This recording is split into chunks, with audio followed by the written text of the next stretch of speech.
မင်္ဂလာပါတငယ်ချင်းလေးတို့ရေဒီနေ့မှာတော့စကားနားမထောင်တဲ့ကြက်တူရွေးကလေးအကြောင်းပုံပြင်လေးတစ်ပုဒ်ပြောပြချင်ပါတယ်။အားလုံးနားထောင်ဖို့အသင့်ဖြစ်ပြီလား။တာယာလှပတဲ့တောအုပ်တစ်ခုမှာကြက်တူရွေးမိသားစုလေးတစ်စုနေထိုင်ကြတယ်။အဲ့ဒီထဲမှာညီညီလို့ခေါ်တဲ့ကြက်တူရွေးလေးတစ်ကောင်ပါတယ်။ညီညီဟာလိမ္မာပါနဲ့ပြီးတော်ပေမဲ့သူ့ရဲ့အဖြစ်ကတော့မိဘစကားကိုနားမထောင်တာပါပဲ။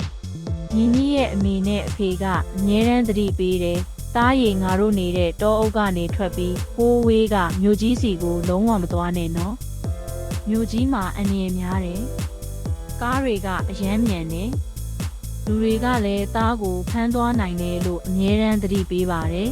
။ညီညီကတော့မိဘတွေရဲ့စကားကိုလုံးဝဂရုမစိုက်ဘူး။ကျွန်တော်ကတော်ပြီးသားပါလို့တယောက်တည်းရေရွတ်နေတတ်တယ်။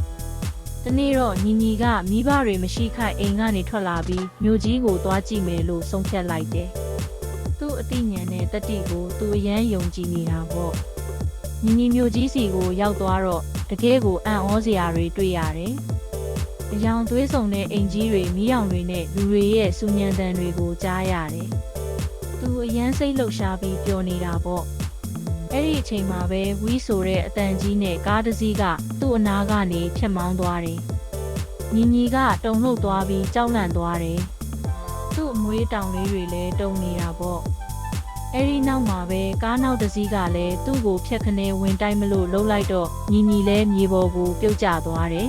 ။သူအရန်ကြောက်ပြီးရှိုက်ကြီးတင်ငင်ကိုနေမိတယ်။သူတို့မိဘတွေပြောခဲ့တဲ့အနေရဆိုတာဒါမျိုးပဲဆိုတာကိုအခုမှသဘောပေါက်သွားတယ်။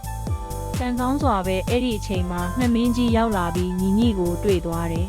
။နှမင်းကြီးကညီညီကိုအိမ်ထိလိုက်ပို့ပေးပြီးမိဘတွေနဲ့ပြန်ဆုံစည်းပေးလိုက်တယ်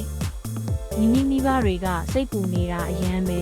။ညီညီကိုတွေ့လိုက်ရတော့ဝမ်းသာပြီးသားကိုပွေ့ဖက်လိုက်ကြတယ်။ညီညီလည်းအမေနဲ့အဖေကိုမနာခံမိတဲ့အတွက်တောင်းပန်ပါတယ်လို့ပြောပြီးငိုလိုက်တယ်။အဲ့ဒီနေ့ကစပြီးညီညီဟာမိဘတွေရဲ့စကားကိုလုံးဝနားထောင်တော့တယ်။ဟေးတငယ်ချင်းလေးတို့ရေဒီပုံပြင်လေးကနေဘာသင်ခန်းစာရလဲ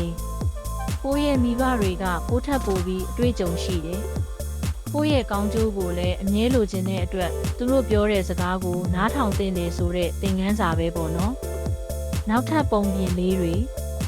ဆက်ပြီးတင်ဆက်ပေးမယ်နော်။ကျေးဇူးတင်ပါတယ်ရှင်။